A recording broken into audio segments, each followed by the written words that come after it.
Hola, buenas noches. Soy la doctora Carla Erika Rojas Vertis Contreras, segundo secretario del Colegio de Medicina Interna. Bienvenidos a nuestra sesión semanal. En esta ocasión les corresponde a los residentes del Centro Médico Nacional Siglo XXI. Agradecemos la coordinación de los doctores Maura Noyola García y el doctor Juan Carlos Andagaray, profesora titular y adjunto del Servicio de Medicina Interna. Gracias por su participación. Recuerden que los retos diagnósticos ya van a ser, ya se lanzó la convocatoria, es del 13 de febrero al 13 de abril. No pierdan la oportunidad, ya pasó un mes. Los invitamos al curso internacional de medicina interna que se llevará a cabo en Puerto Vallarta y ahí serán los retos diagnósticos. Gracias a nuestros jóvenes talentos de medicina interna por participar. Nos vemos pronto.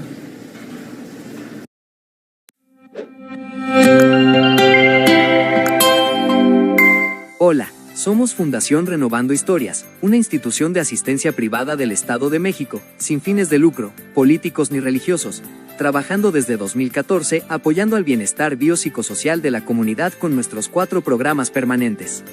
1. Salud humana. 2. Prevención de zoonosis, salud animal y pet care. 3. Apoyo al medio ambiente, Green Health. 4. Concientización en redes y pláticas en colegios. Hoy queremos platicarte de nuestro programa Pet Care, donde realizamos campañas a bajo costo de esterilización, vacunas, desparasitación y limpiezas dentales cada mes, desde hace 10 años, con el fin de apoyar a dueños y a rescatadores para realizar un protocolo completo y responsable de esas mascotas que tal vez ya tienen o están buscando un hogar.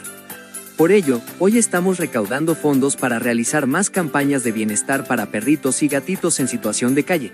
Esos que tal vez la gente les da de comer a veces, pero no tienen un hogar y siguen sufriendo con los cambios de clima, golpes, vejaciones, hambre, y ellos y sus bebés peligran día a día con las enfermedades, atropellamientos, e incluso gente mala que no respetan la vida de otras especies.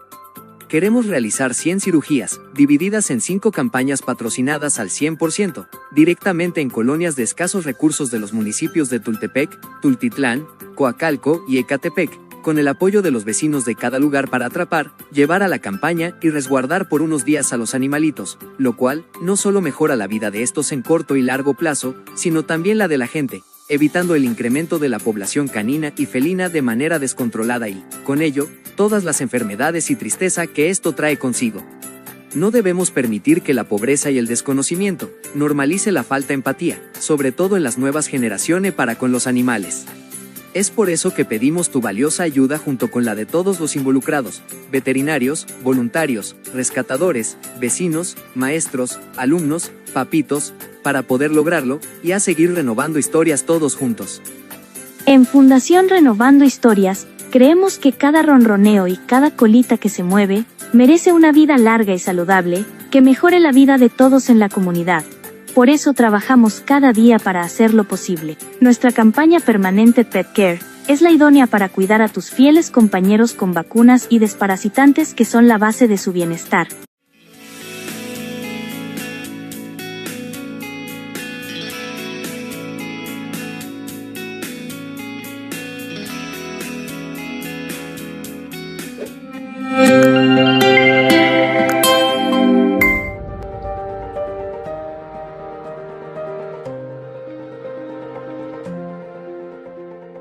Buenas noches a todos, querida audiencia. Tengo el gusto de compartir con el doctor Juan Alejandro Acosta Sierra y pues un servidor, Brandon Castillo. Gracias por la presentación. El caso clínico de la sesión del mes de marzo, a cargo de nuestro coordinador, el doctor Juan Carlos Anda, que le mandamos un saludo. Entonces, comenzamos con la ficha de identificación. Tenemos a un hombre de 21 años. Él es originario y residente de la Ciudad de México. Es estudiante, testigo de Jehová. Él, como antecedentes heredofamiliares, refiere padre con diabetes tipo 2 y madre con rinitis alérgica. La abuela paterna ya afinada por enfermedad diverticular, cirrosis hepática y diabetes tipo 2. Como antecedentes de neoplasias en la familia, en la rama materna con cáncer de próstata y cáncer cervicuterino. Él refiere un hermano de 26 años aparentemente sano. Vive en una casa propia en medio urbano con todos los servicios básicos de urbanización, niega hacinamiento. Él refiere comer alimentos elaborados en casa, pero sí ocasionalmente, y esto a veces hasta diario, refrescos y comida chatarra. Él ya no realiza actividad física, esto desde hace un año. Refiere un esquema completo de vacunación para el grupo etario y tiene exposición a biomasa a razón de humo de fábrica durante 8 horas al día, durante 5 días a la semana, hace más de un año, ¿no? Combe clase 0. Los antecedentes personales patológicos relevantes para nuestro paciente en este momento es desde los 18 meses de edad, él tiene el diagnóstico de hemosiderosis pulmonar. Refirió tratamiento a dosis no especificadas a base de prednisona hasta los 15 años. Además, rituximab tampoco refiere para el momento del ingreso el número de dosis ni la posología de la misma, pero la última en 2019. Y por el mismo antecedente recibió múltiples transfusiones por una anemia grave, refieren hasta 2 gramos por decilitro. A la edad de 2 años, le diagnostican fibrosis pulmonar secundaria a la hemosiderosis en tratamiento actual con oxígeno suplementario por cánulas nasales en domicilio. Él, como parte de un síndrome adenopático en 2020, mediante estudio histopatológico, se reporta con hiperplasia linforeticular. 4 años más tarde, él debuta con una inmunodeficiencia común variable. El tratamiento ha estado establecido a base de inmunoglobulina humana intravenosa en aplicación mensual, así como inhaladores bromuro de tiotropio, beclometasona y formoterol. Y finalmente, trastorno de ansiedad generalizada y depresión en tratamiento con escitalopram hace un año. Como sus antecedentes quirúrgicos, alergias y hospitalizaciones, él nos refiere alergia e intolerancia a levofloxacino y claritromicina por presentar angioedema y trombocitopenia respectivamente. Tratamiento quirúrgico, una funduplicatura a los 3 años de edad, una biopsia pulmonar a los 4 años, con la que se corroboró el diagnóstico de la hemosiderosis, y como parte del abordaje del síndrome adenopático en 2021, una septoplastía y biopsia de adenoides, donde precisamente vemos la hiperplasia linforeticular. Como hospitalizaciones previas, en enero del 2025 estuvo en el servicio de medicina interna de esta unidad por infección respiratoria baja, sin presentar como tal neumonía. Estuvo con una estancia de 8 días. Sin embargo, 48 horas posterior al egreso, reingresa por una crisis epiléptica y trombocitopenia. Durante ese abordaje, que estuvo aproximadamente 10 días, se descartó una patología estructural y metabólica como causa de esas crisis epilépticas y se concluye por parte del servicio de neurología como una crisis no provocada de primera vez. El padecimiento actual y el motivo de consulta de este paciente inició el día 2 de octubre del 2025 a razón de un dolor punzante en epigastrio con una intensidad 7 de 10, asociado a evacuaciones Bristol 6 sin moco ni sangre. Él recibió valoración médica previo a ingreso a esta unidad con diagnóstico de una gastroenteritis infecciosa y una colelitiasis no agudizada. Lo manejaron ambulatoriamente con metronidazol, butiliocina, paracetamol, con mejoría parcial. Sin embargo, 3 días más tarde, el 6 de octubre, presenta deterioro clínico con picos febriles de hasta 38.6 grados e intolerancia a la vía oral. Es por esto que esta serie de eventos han ido progresando hasta que 2 días más tarde se agrega náusea, prácticamente intolerancia a la vía oral y disminución en la consistencia de las evacuaciones hasta un Bristol 7. Es por esto que acude a admisión continua del Hospital de Especialidades del Siglo XXI, donde lo encontramos con los siguientes signos vitales, ¿no? Una tensión arterial de 116/77 milímetros de mercurio, con taquicardia hasta 116, 20 respiraciones por minuto, con una saturación al 90%, con un frío al 28% y febril, bueno, una temperatura de 38 grados. A la exploración física llama la atención que está consciente orientado, pero a nivel de cuello presenta adenopatías submaxilares y preauriculares bilaterales de predominio izquierdo, dolorosas a la palpación. Si bien el paciente nos comenta que estas adenopatías, muchas de estas son ya conocidas, pues llama la atención que en este momento vienen con dolor a la palpación. A nivel cardiopulmonar se escucha una disminución bilateral del murmullo vesicular con estertores crepitantes en ambas bases pulmonares, los ruidos cardíacos sin mayor alteración.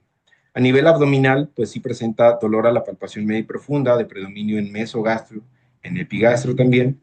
A la percusión está timpánico y la peristalsis está aumentada. El Giordano es negativo de manera bilateral. A nivel cutáneo nos llama la atención que presentó una dermatosis localizada en la región facial, caracterizada por lesiones maculoeritematosas de bordes bien definidos en la región malar.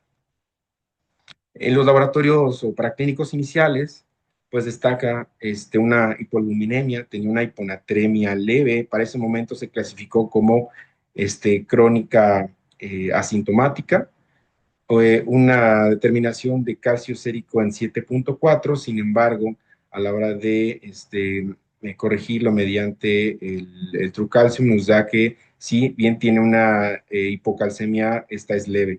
Tenía leucopenia, anemia y trombocitopenia de hasta 25,000. Llama la atención también la presencia de linfopenia. Durante el abordaje de este síndrome diarreico agudo que presenta, se le realizó, dado el contexto de inmunodepresión, un panel gastrointestinal, una prueba molecular donde se detectó E. coli enterotoxigénica. Se decidió iniciar y continuar el tratamiento antibiótico a base de cefalosporina hasta completar 5 días efectivos, así como la administración habitual de inmunoglobulina que previamente había comentado se estaba administrando mensualmente por parte del Servicio de Alergia e Inmunología. Los paraclínicos, ya estando en el servicio de medicina interna, destaca la presencia de, pues, no tiene hiperazoemia, una elevación es moderada a leve de la LDH, parece que tiende a corregir el sodio, aunque persiste con hiponatremia leve, y por el antecedente de que ya tenía trombocitopenia, se le pidió unas plaquetas en citrato y heparina, las cuales corroboran que es una trombocitopenia real. El perfil serológico contra hepatitis C, hepatitis B y virus de la inmunodeficiencia humana es negativo. En los estudios de inmunología, dado que es un paciente con antecedente de inmunodeficiencia, se pidió niveles de complemento, los cuales muestran hipocomplementemia en C3, C4, elevación de la proteína C reactiva de hasta 54.8 miligramos por litro, un factor reumatoide negativo, pero tenemos un marcador de recambio celular acelerado de una beta-2 microglobulina elevada. Llama la atención también la presencia de anticuerpos antinucleares mediante inmunofluorescencia positivos con una dilución de 1 a 2560. 2 días más tarde, el paciente presentaba buena evolución respecto al número y consistencia en las evacuaciones. No obstante, presentó de forma súbita una crisis tónico-clónica. Después, esta fue corroborada por personal médico, se tuvo que yugular con benzodiazepina y posteriormente con un periodo posictal de aproximadamente 15 minutos. Aquí tenemos nuestra primer pregunta. Según la Liga Internacional contra la Epilepsia, ¿cómo se clasificaría a este evento ictal? Vamos a dar 30 segundos a nuestra audiencia para que puedan responder la pregunta y posteriormente continuamos con el caso.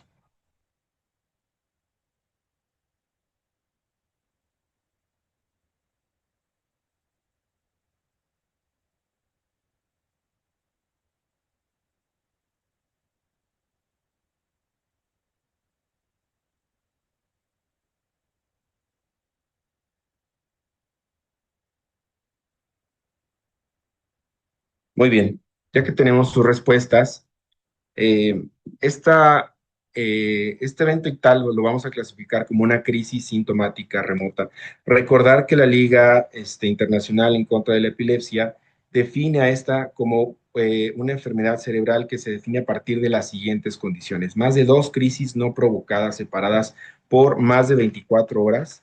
Estas como tal son crisis que ocurren en ausencia de algún factor precipitante bien identificado, agudo o sintomático. Una crisis provocada con alto riesgo de recurrencia, esto definido como una recurrencia mayor al 60% a 10 años. Esto puede ser en contexto de lesiones estructurales preexistentes, a veces demostradas incluso por estudios de neuroimagen, como pueden ser esclerosis mesial hipocampal, heterotopías o displasias corticales, malformaciones arteriovenosas o malformaciones del desarrollo cortical, tumores cerebrales primarios o metastásicos, así como cicatrices en el tejido cerebral propias de una secuela de enfermedad cerebrovascular. También pueden ser anomalías electroencefalográficas como descargas epileptiformes que sugieren un foco persistente de activación neuronal o predisposición genética, crisis de inicio remoto, que estas son las que ocurren en en consecuencia de una injuria cerebral previa, pero que está separado en el tiempo. Finalmente, el déficit neurológico focal a la exploración física y otro dato que menciona la literatura son las crisis presentadas durante la noche. Otra de las formas de definir a la epilepsia es que se presente un síndrome epiléptico diagnosticado mediante electroencefalografía. En este caso, las crisis mencionábamos son crisis no provocadas. De estas podemos encontrar a crisis de etiología desconocida, donde no se identifica una causa clara tras un estudio diagnóstico inicial, o crisis sintomáticas remotas, que son aquellas que decíamos ocurren en consecuencia de una lesión cerebral preexistente o una enfermedad crónica que ha dejado una secuela neuronal hiperexcitable. Aquí es bien importante por el antecedente que el paciente ingresa con una gastroenteritis, con un desequilibrio hidroelectrolítico, descartar las crisis sintomáticas agudas, que estas se definen a partir de una estrecha relación temporal entre 24 horas y 7 días, secundarias a un insulto agudo al sistema nervioso central, ya sea de tipo metabólico, tóxico, infeccioso, inflamatorio, estructural, entre otras. Particularmente, una de las opciones hacía mención a descartar crisis sintomáticas agudas causadas por la alteración electrolítica presentada al ingreso de este paciente. Recordar que los desequilibrios electrolíticos sí pueden manifestarse con sintomatología neurológica de rápida progresión, que pueden ser como el único síntoma de presentación. Principalmente las alteraciones en el sodio, en el magnesio y en el calcio son las que más se van a asociar a alteraciones de este tipo, crisis epilépticas. Recordamos que las alteraciones de los gradientes electrolíticos van a ejercer efectos directos sobre la excitabilidad neuronal y la sincronización de estas, de tal forma que las alteraciones pueden generar descargas anormales a nivel neuronal y precipitar actividades epileptiformes. Respecto al sodio, se ha visto en diferentes revisiones que niveles de sodio menores de 125 equivalentes por litro y en particular menores de 120 equivalentes por litro son los estados que más se asocian con crisis epilépticas, de tal forma que dado que el paciente no bajó de 130 equivalentes por litro, pues hace poco probable la presentación de una crisis sintomática aguda. Continuando con el caso, se solicitó una tomografía de cráneo simple y contrastada para descartar alguna alteración estructural que ya mencionamos previamente. Durante este estudio no encontramos alguna alteración que nos justificara algún cambio orgánico dentro del parénquima cerebral, como pueden ver en la imagen que están viendo en pantalla. Posteriormente solicitamos una punción lumbar en la cual encontramos pleocitosis de 13 células en su predominio mononuclear en un 92%, así como elevación de microproteínas. La glucosa se mantenía normal, lo cual nos indicaba un líquido inflamatorio. Buscando una etiología infecciosa, solicitamos un panel de meningitis, el cual no detectó ningún microorganismo ni viral ni bacteriano. Por el contrario, pedimos un examen general de orina buscando algún foco infeccioso. Lo único que destacaba era una proteína de 500 miligramos por decilitro, por lo cual decidimos solicitar una recolección de orina de 24 horas, obteniendo un total de 1.4 gramos en 24 horas, lo cual nos indicaba alguna alteración a nivel renal. Solicitamos un ultrasonido, el cual nos demostraba cambios incipientes de nefropatía crónica sin alguna alteración de algún proceso infeccioso activo. Situándonos un poquito más en el escenario clínico de este paciente, tenemos a un hombre de 21 años que tiene inmunodeficiencia común variable y que ha recibido inmunoglobulina durante este internamiento secundario a un cuadro infeccioso. Esta dosis de inmunoglobulina se administró por el servicio de inmunoalergología y fue calculada aproximadamente a 0.7 gramos por kilo. El paciente presentó crisis epilépticas, exantema malar y pancitopenia, así como proteinuria. Se descartaron causas infecciosas. Posteriormente tenemos un paciente que tiene elevación de anticuerpos anticelulares con hipocomplementemia, lo cual nos traduce una clasificación hacia lupus eritematoso sistémico con una actividad de una SLEDAI 2K de 21 puntos. Solicitamos el panel extendido de anticuerpos, en lo cual destaca pues, la hipocomplementemia, la elevación de los anticelulares AC1, una dilución 1 a 2560, también anti-SMIT, anti-RNP, IgG, anti-beta 2 glicoproteína. También anticardiolipinas IgM y elevación de anti-Rho. Los negativos son los anticuerpos anti-LAB. El paciente cumplía criterios de clasificación para lupus tenemos de entrada los anticuerpos anticelulares, una dilución de 1,80 y posteriormente tenía fiebre, nos otorga 2 puntos, proteinuria de más de medio gramo en 24 horas, las actividades cutáneas, que es el exantema generalizado facial, actividad hematológica con trombocitopenia, las crisis epilépticas generalizadas, complemento bajo, elevación de anticuerpos anti-DNA de doble cadena. La segunda pregunta, el paciente recibió inmunoglobulina humana durante este internamiento. ¿Qué fenómeno paraclínico se debe considerar al interpretar los títulos de autoanticuerpos, en especial los ANAS y anti-DNA de doble cadena, tras la administración de este hemoderivado?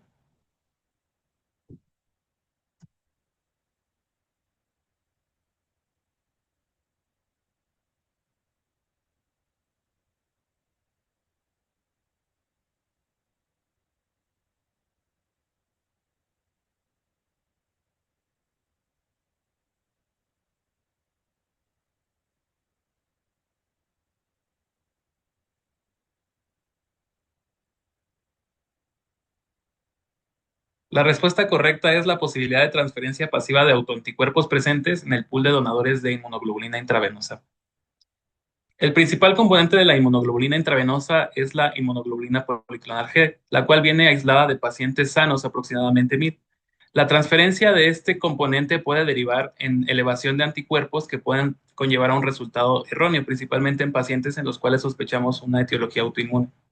Se han realizado diversos estudios que han reportado la presencia de ciertos anticuerpos específicos en las preparaciones de inmunoglobulina, así como la elevación sérica en pacientes que reciben este componente.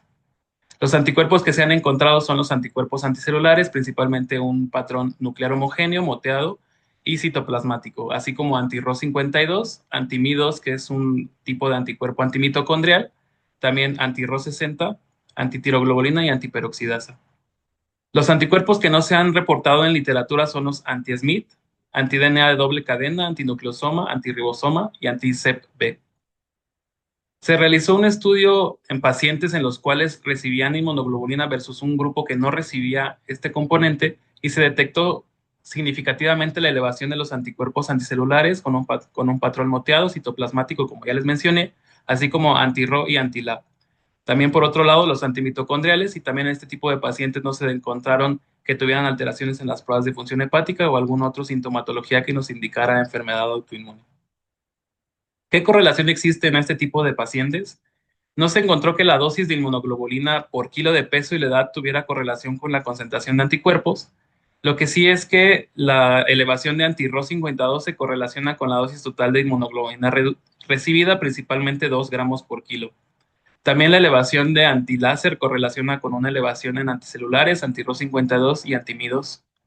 Las dosis altas de inmunoglobulina intravenosa y un día menor a la detección del anticuerpo tras la administración de la inmunoglobulina se asocian a mayor elevación de anti-Ro y anti-LAB.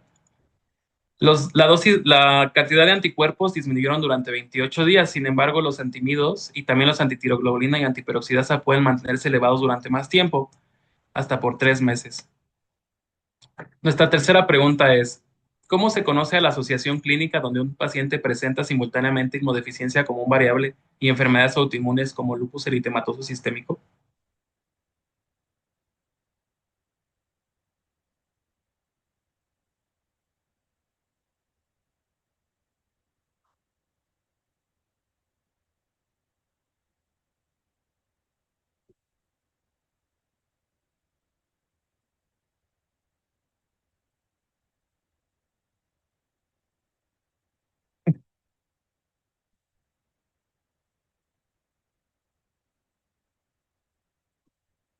Bien, para dar respuesta a esta pregunta, eh, esta asociación se conoce como la paradoja de la inmunodeficiencia y autoinmunidad. La inmunodeficiencia común variable es un grupo heterogéneo de afecciones unificadas por hipogamaglobulinemia.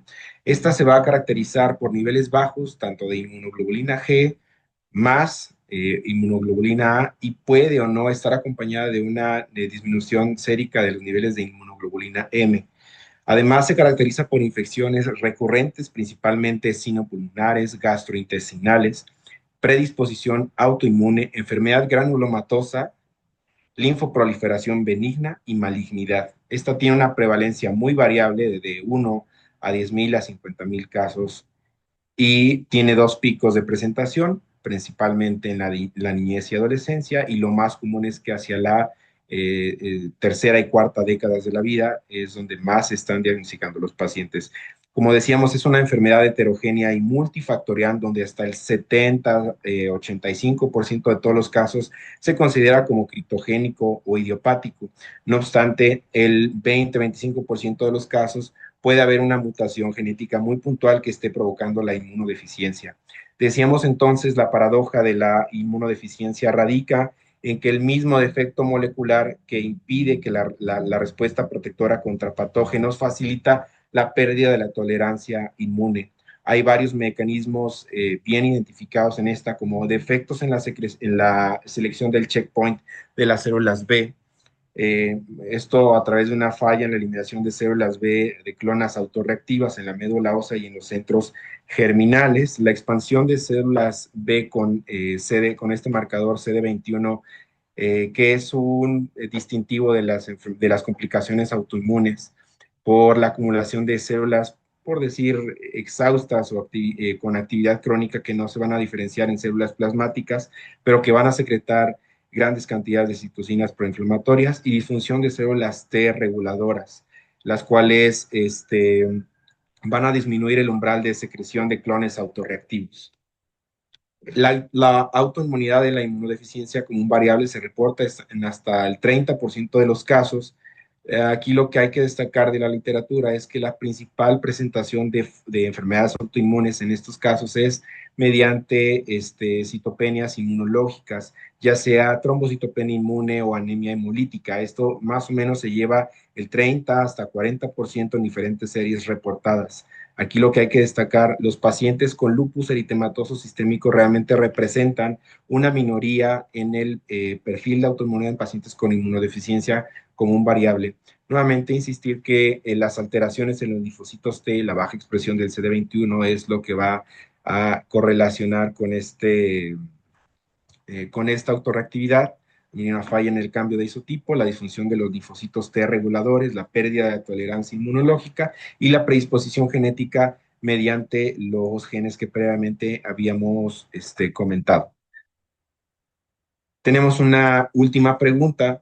En un paciente con lupus eritematoso sistémico e inmunodeficiencia como un variable que recibió históricamente tratamiento con rituximab, ¿cuál es la consideración terapéutica más crítica respecto al uso de biológicos en este escenario? Nuevamente vamos a dar 30 segundos a la audiencia para que puedan responder.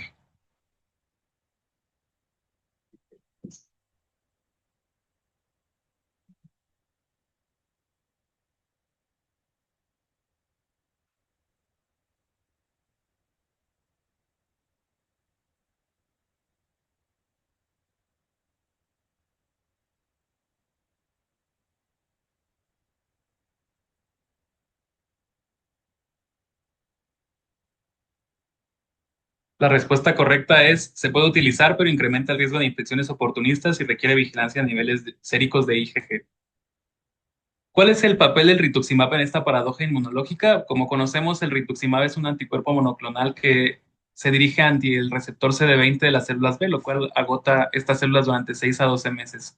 Es importante mencionar que el CD20 no está presente en células Pro-B ni en células plasmáticas, lo cual minimiza la depleción de anticuerpos, ya que si bien continúa la producción por células plasmáticas, la actividad se mide a través de los anticuerpos y la lisis mediada por complemento y apoptosis. Este está probado en diversas enfermedades autoinmunes como lupus, artritis reumatoide, dermatomiositis, crioglobulinemia, vasculitis ANCA, entre otras, así como en neoplasias como en el linfoma no Hodgkin. Esto ocasiona, como ya les mencioné, agotamiento de inmunoglobulinas y anticuerpos, lo cual ocasiona que el paciente con una enfermedad autoinmune que está mediado por anticuerpos tenga una respuesta clínica favorable. En pacientes con lupus, las terapias dirigidas principalmente son los glucocorticoides, que pues se usan en brotes agudos, y pacientes por lo general tienen dosis de mantenimiento tras el tratamiento inicial, y hay que tratar de evitar agentes que supriman las células T. Sin embargo, se ha visto que en agentes como anti-CD20, así como el micofenolato y azatioprina, son preferidos en este tipo de pacientes con esta paradoja, ya que tienen mayor efectividad en nefritis lúpica, en citopenias y eliminan las clonas B autorreactivas, lo cual es presente en pacientes que tienen un cuadro grave de la enfermedad. También el micofenolato y la satioprina fungen como ahorradores de esteroides y tienen un riesgo infeccioso que es manejable con inmunoglobulina. El uso de rituximab en este contexto de paradoja en cuestión de lupus se usa durante casos refractarios en manifestaciones graves de la enfermedad como las que tenía nuestro paciente y se ha mostrado una tasa de respuesta clínica hasta el 60%. También funge como ahorrador de glucocorticoides, sin embargo puede causar alguna reacción infusional y anafilaxia entre un 3 al 7% de los casos, por lo cual hay que tener cuidado durante la administración. Por el contrario, el uso de rituximab en inmunodeficiencia común variable pues nos va a aumentar el riesgo de reactivación de infecciones latentes como tuberculosis. Tenemos que tener un monitoreo estricto de niveles de inmunoglobulina y pues puede agravar el cuadro de inmunodeficiencia como ya mencionamos previamente. La evolución de este paciente se le realizó una biopsia renal en enero de este año, la cual demostró nefritis lúpica clase 3, con un índice bajo de actividad, así como un índice de cronicidad bajo. Completó esquema con neurolupus y actualmente está en tratamiento con hidroxicloroquina, micofenolato, prednisona dosis reducción y danazol. Su último SLEDAI fue de 11 puntos, lo cual lo cataloga en una actividad moderada de la enfermedad y continúa en seguimiento por reumatología. Como conclusión, el manejo en este tipo de pacientes es complejo ya que el tratamiento estándar para lupus eritematoso sistémico puede exacerbar el defecto de inmunodeficiencia común variable, lo cual nos va a ocasionar mayor hipogamaglobulinemia y disfunción de células B, lo cual va a aumentar el riesgo de infecciones. Entonces tenemos que priorizar el tratamiento y lo podemos dividir en dos pilares. El principal es el eje de soporte inmunitario que nos va a dar seguridad ante el paciente y nos va a prevenir contra infecciones, y esto es mediante sustitución de inmunoglobulina intravenosa y considerar profilaxis antibiótica acorde a los niveles, así como al cuadro clínico. Por otro lado, tenemos el eje de control de autoinmunidad, el cual nos va a dar el control contra la actividad lúpica. Aquí el tratamiento de línea base es hidroxicloroquina, que es lo que tenía nuestro paciente, y el manejo de la actividad con glucocorticoide, dejando únicamente los pulsos para actividades graves de la enfermedad y tener micofenonato mofetilo como otra alternativa. Mencionando nuevamente que en caso de sospechar una enfermedad autoinmune es necesario solicitar los niveles séricos de autoanticuerpos previo a alguna administración de inmunoglobulina intravenosa. Nuestro paciente, al tener un ya diagnóstico de un inmunocompromiso por la inmunodeficiencia común variable, había estado recibiendo inmunoglobulina intravenosa prácticamente de manera semestral, y había al ingreso durante su padecimiento actual recibió inmunoglobulina por el cuadro de diarrea, lo cual nos hizo sospechar mucho que la elevación de autoanticuerpos fuera derivado de la inmunoglobulina. Sin embargo, algunos anticuerpos no se elevan durante esta administración, o al menos no se han reportado, y presentaba manifestaciones clínicas que nos hacían clasificarlo como un paciente con lupus eritematoso sistémico. Agradecemos la atención y tengan todos muy buenas noches.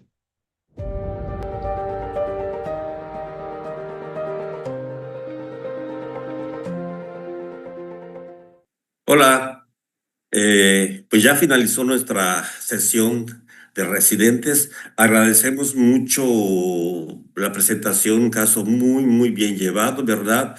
Muy interesante como todo lo es en la medicina interna. Casos interesantes como este, de alta complejidad diagnóstica por el contexto del paciente y sus patologías, múltiples patologías, intervenciones terapéuticas que dificultan un poco llegar a un diagnóstico. Pero bueno, agradecemos mucho la presencia, ¿verdad? La participación de los residentes de medicina interna del Centro Médico Siglo XXI. En este caso, comandados por su jefe de servicio, el doctor Juan Carlos Anda Garay, a quien agradecemos mucho, y a su profesora titular, la doctora Maura Estela Noyola García. De nueva cuenta, el Colegio de Medicina Interna agradece su participación y su apoyo para enriquecer más el acervo académico cada sesión semanal que hacemos. Bien, una muy buena asistencia. Iniciamos con más de 500 asistentes. Estamos cerrando con 780 asistentes aproximadamente. Y tuvimos otros países enlazados, ¿verdad? Como Estados Unidos, Guatemala, El Salvador, estuvo también Belice, Perú, Argentina y Colombia. Agradecemos su participación y queremos invitarles, ¿verdad? Insistirles abordando, ¿verdad? Que estamos acá con los médicos residentes. Recordarles que nuestro evento académico en el marco del curso internacional a realizarse en el mes de julio en Mazatlán, de retos diagnósticos. Recordarles que hay una fecha límite, tengan preparados sus casos, por favor, porque si no habrá prórroga para su registro. Hay una fecha límite, la información está ampliamente difundida. De igual forma, continuar invitando para aprovechar los beneficios del paquete congresos para el curso internacional, como comentaba, realizarse más adelante del mes de julio, y el Congreso Nacional a realizarse en la ciudad de Mérida, Yucatán, en el mes de noviembre. Están todos invitados y pues bueno, aprovechar el beneficio de este paquete de congresos que hacemos anualmente. Pues de nueva cuenta, muchas gracias por su participación y nos vemos la próxima semana, ¿verdad? Con la nueva sesión. Recordemos siempre los miércoles del Colegio de Medicina Interna. Muchas gracias por su asistencia, participación y que tengan muy buenas noches.